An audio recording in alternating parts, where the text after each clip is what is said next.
mais uma vez juntos nesta oportunidade para o nosso estudo em grupo do livro Os Mensageiros, André Luiz e Chico Xavier.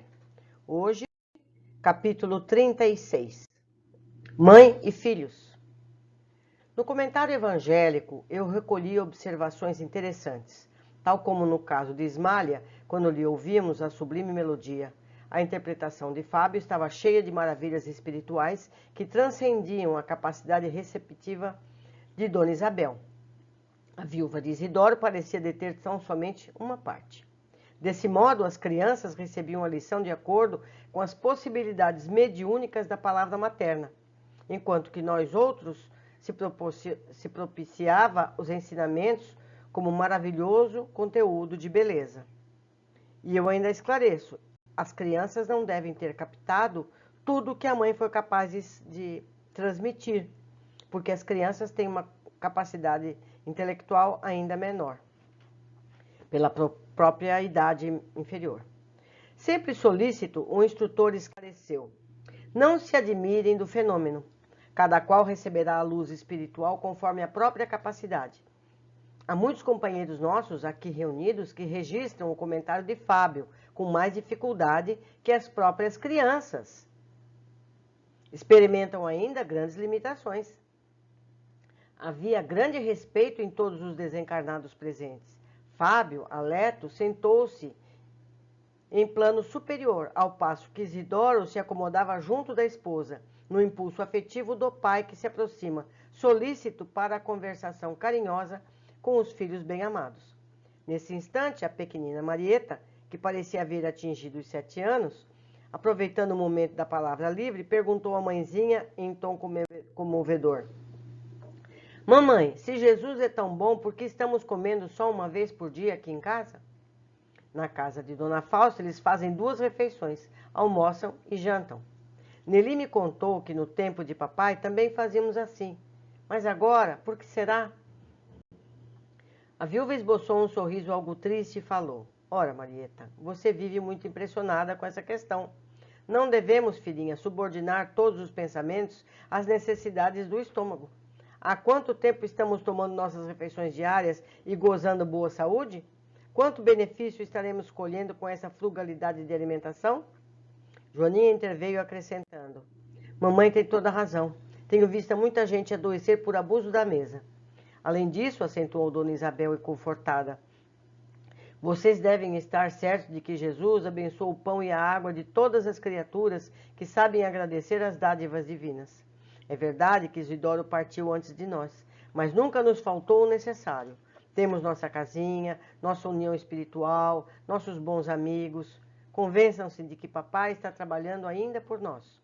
Nessa altura da palestra, dada a nossa comoção, Isidoro enxugou os olhos úmidos. Noemi, a caçula pequenina, falou em voz infantil: é mesmo, é verdade, eu vi papai ajudando a segurar o bolo que Dona Cora nos trouxe no domingo. Também vi, Noemi, disse Dona Isabel, os olhos vivamente brilhantes. Papai continua nos auxiliando. E voltando-se para todos, acentuou: quando sabemos amar e esperar, meus filhos, não nos separamos dos entes queridos que morrem para a vida física. Tenhamos certeza da proteção de Jesus. Marieta, parecendo agora absolutamente tranquila, assentiu. Quando a senhora fala, mamãe, eu sinto que tudo é verdade. Como Jesus é bom. E se nós não tivéssemos a senhora? Tenho visto os pequenos mendigos abandonados. Talvez não comam alguma coisa. Talvez não tenham amigos como os nossos. Ah, como devemos ser agradecidos ao céu. A viúva, que se confortava visivelmente, ouvindo aquelas palavras, exclamou com profunda emoção: muito bem, minha filha, nunca deveremos reclamar e sim louvar sempre. E possivelmente não saberia você compreender a situação se estivéssemos em mesas lautas. Observei, porém, que o menino não compartilhava daquele dilúvio de bênçãos. Entre Dona Isabel e as 4 filhas havia permuta constante de vibrações luminosas, como se estivessem identificadas no mesmo ideal e unidas numa só posição. Mas o rapazote permanecia espiritualmente distante, fechado num círculo de sombras. De quando em quando, sorria irônico, insensível à significação do momento. Valendo-se da pausa mais longa, ele perguntou à genitora menos respeitosamente: Mamãe, que entende a senhora por pobreza? Dona Isabel respondeu muito serena: Creio, meu filho, que a pobreza é uma das melhores oportunidades de elevação que temos ao nosso alcance. Estou convencida de que os homens afortunados têm uma tarefa grande a cumprir na terra, mas admito que os pobres, além da missão que lhes cabe no mundo, são mais livres e mais felizes. Na pobreza é mais fácil encontrar amizade sincera, a visão da assistência de Deus, os tesouros da natureza, a riqueza das alegrias simples e puras. É claro que não me refiro aos ociosos, ingratos dos caminhos terrenos. Refiro-me aos pobres que trabalham e guardam a fé. O homem de grandes possibilidades financeiras muito dificilmente saberá discernir entre a afeição e o interesse mesquinho. Crente de que tudo pode, nem sempre consegue entender a divina proteção. Pelo conforto viciado a que se entrega, as mais das vezes se afasta das bênçãos da natureza. Em vista de muito satisfazer os próprios caprichos, restringe a capacidade de alegrar-se e confiar no mundo. Apesar da beleza profunda daquela opinião, o rapazola permaneceu impassível, respondendo algo contrariado. Infelizmente não posso concordar com a senhora. Até os garotos do jardim da infância pensam de modo contrário. Dona Isabel mudou a expressão fisionômica, assumiu a atitude de quem instrui com a noção de responsabilidade e acentuou: Não estamos aqui no jardim da infância, meu filho. Estamos no jardim do lar. Competindo no saber que as flores são sempre belas, mas que a vida não pode prosseguir sem a bênção dos frutos. Por onde andarmos no mundo, receberemos muitos alvitres da mentira venenosa. É preciso vigiar o coração, Joãozinho, valorizando as bênçãos que Jesus nos envia. O rapazinho, entretanto, demonstrando enorme rebeldia íntima, tornou: A senhora não considera razoável alugar esse salão a fim de termos algum dinheiro a mais? Estive conversando ontem com o seu Maciel, quando vim da escola. Ele nos pagaria bem para ter aqui um depósito de móveis. Dona Isabel, de ânimo decidido, respondeu com energia, sem irritação. Você deve saber, meu filho, que enquanto respeitarmos a memória de seu pai, esse salão será consagrado às nossas atividades evangélicas. Já lhes contei a história do nosso culto doméstico e não desejo que vocês sejam cegos às bênçãos do Cristo. Mais tarde, Joãozinho, quando você entrar diretamente na luta material, se for agradável ao seu temperamento, construa casas para alugar. Mas agora, meu filho, é indispensável que você considere esse recanto como algo de sagrado para a sua mamãe. E se eu insistir? Perguntou o mal-humorado pequeno orgulhoso. A viúva, muito calma, esclareceu firme. Se você insistir, será punido, porque eu não sou sua mãe para criar ilusões perigosas no coração dos filhinhos de Deus lhe confiou. Se muito amo a vocês, precisarei incliná-los ao caminho reto.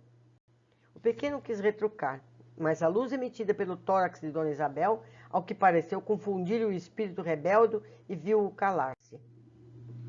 A contragosto, amuado e envaidecido. Admirei, então, profundamente aquela bondosa mulher que se dirigia à filha mais velha como amiga, às filhas mais novas como mãe e ao filho orgulhoso como uma instrutora sensata e ponderada. Aniceto, que também se mostrava satisfeito, disse-nos em tom significativo: O evangelho dá equilíbrio ao coração. A pequena Nelly, amedrontada, pediu humilde: Mamãe, não deixe o Joãozinho alugar a sala. A viúva sorriu, acariciou o rostinho da filha e asseverou: Joãozinho não fará isso, saberá compreender a mamãe. Não falemos mais nesse assunto, Nelly. E fixando o relógio, dirigiu-se à primogênita: Joaninha, minha filha, ore agradecendo em nosso nome. Nosso horário está findo. A jovem, com expressão nobre e carinhosa, agradeceu ao Senhor, tocando-nos os corações. Não é fácil não. A gente, que é pai, mãe, precisa estar sempre atento às orientações, aos exemplos que nós damos aos filhos, para não nos arrependermos amanhã do resultado. Vamos ver o que nós podemos observar. André compara o teor da elevada explanação de Fábio à simplicidade das palavras de Isabel. Não podemos ir além do que sabemos, por isso nos é recomendado: amai-vos e instruí-vos, pois só poderemos expressar melhor as ideias que recebemos do alto se tivermos conteúdos pessoais em nível semelhante. Por isso, que a lição do espírita é essa. A gente tem que nos amar, todos nós, espíritas ou não espíritas, e buscar o conhecimento. Porque a espiritualidade não tem como nos passar conteúdos se a gente não tiver condições de aprender esse conteúdo. Então, vamos estudar mais. Interessante a narrativa da menina que viu o pai desencarnado junto à vizinha, que foi inspirada a trazer o bolo para a família. Quantas vezes recebemos bênçãos pelas mãos de outras pessoas que, na verdade, foram instrumentos para essa ajuda? E nós, por nosso lado, devemos estar atentos a essas inspirações para ajudar ao próximo. Somos as mãos capazes de materializar a ajuda, seja material, espiritual ou moral, que venha do alto. Então, quando aparece uma pessoa nos pedindo uma orientação espiritual, um conselho, a gente deve estar pronto e preparado para isso. A gente deve pedir inspiração ao alto para dar esse conselho. E quantas vezes nós não estamos em casa tendo alguma qualidade alimentar e a gente não lembra de alguém que não tem aquilo? Por que não aproveitar essa lembrança e proporcionar a essa pessoa algo mais com que ela possa se alimentar ou aos seus filhos?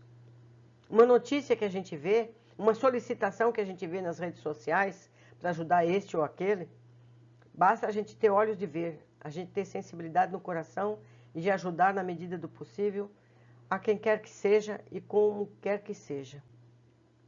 Isabel, quando questionada pelo filho soube impor o seu ponto de vista, amorosa, mas firme, pois sabe que da sua responsabilidade na formação moral e espiritual dos filhos.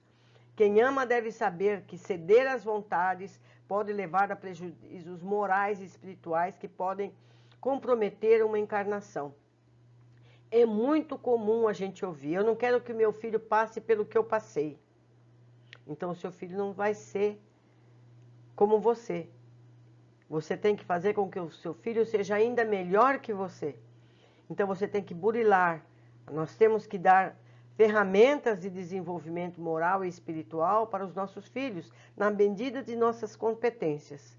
E buscar termos sempre mais competências, pensando sempre nas consequências do que nós damos aos filhos. Não estou dizendo que por causa disso a gente vai fazer nossos filhos terem uma refeição por dia. Não se trata disso.